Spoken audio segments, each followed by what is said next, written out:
Do you have any advice for the resentment of having to do the work when you are the one betrayed? We want to fix this, but I hate that I am having to do work and fix something I didn't break. Let's talk about it. First of all, I feel like I owe everyone an apology for the first video because I came at this hard and I neglected again to approach this with grace and gentleness. And I have a really bad habit of doing that because I approach things like dominantly, like as an alpha female, and I'm very direct as a person. So I always need to just like remind myself I need to pull back and be more gentle with my comments because people are hurting here. So I apologize. When you decide to do the work, okay? And this is usually in therapy. This is with a mediator involved. You both are like, yes, we want to save the marriage, okay? Understandably, you are in pain. He is also in pain. And the reality of the situation is that the pain has been there before the affairs, before the corn addiction. And people don't realize this going into therapy because this has all come to a head, right? The corn addiction is insane. The affairs are unacceptable. And so people are like, how did this happen? And it's insane when you're in therapy to see the patterns of behavior between the level of trauma you had as a child to where you are now.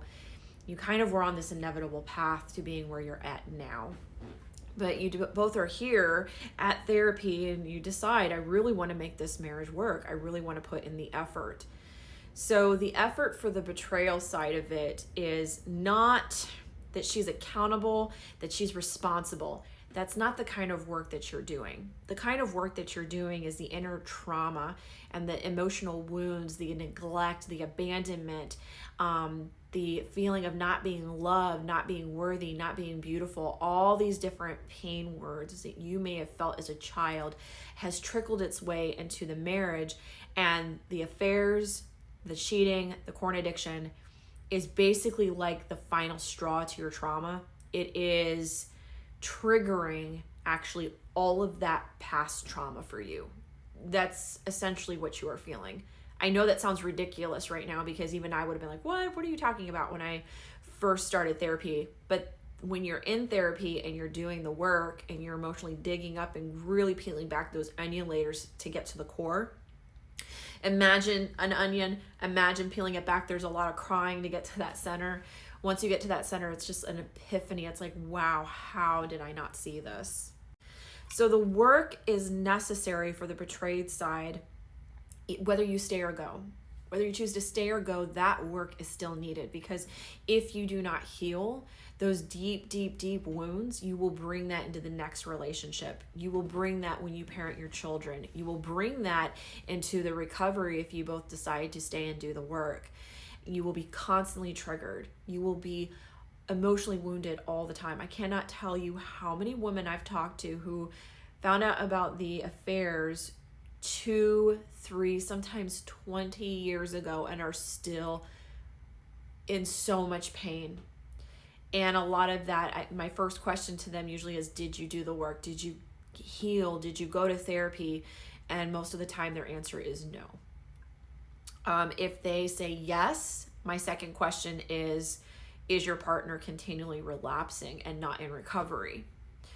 So if the answer is I've never done the recovery work, usually that is where a lot of these women are struggling because they've not done the work to heal those inner wounds.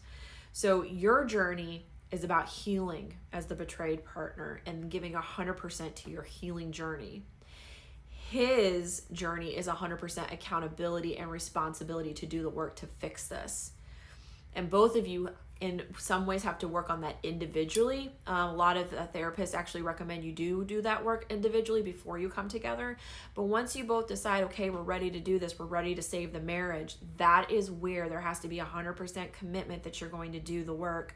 Imagine an exercise where you're on a log and both of you have some fabric or rope that you're holding onto, and both of you are leaning back on that log, and you have to walk the whole log balancing each other with your weight to get each other to the end of the log. That's what I mean by doing the work. You can't just say, oh, I'm going to give 20%, because if you give 20%, then you're going to fall, or he's going to fall, right? And if he does the same thing, if he's like, I only want to give 20% into this, one of you is going to fall. So it doesn't work if you decide I want to do the work to only give 20 or 50%. If you want to basically do the work and get over that log and walk to the very end, you guys are in a game of, not a game, but you guys are in a challenge of trust, a challenge of learning to retrust and rebuild intimacy. And so because you're deciding to rebuild the trust and intimacy, that is why it is so key that you both give 100%. I hope that helps.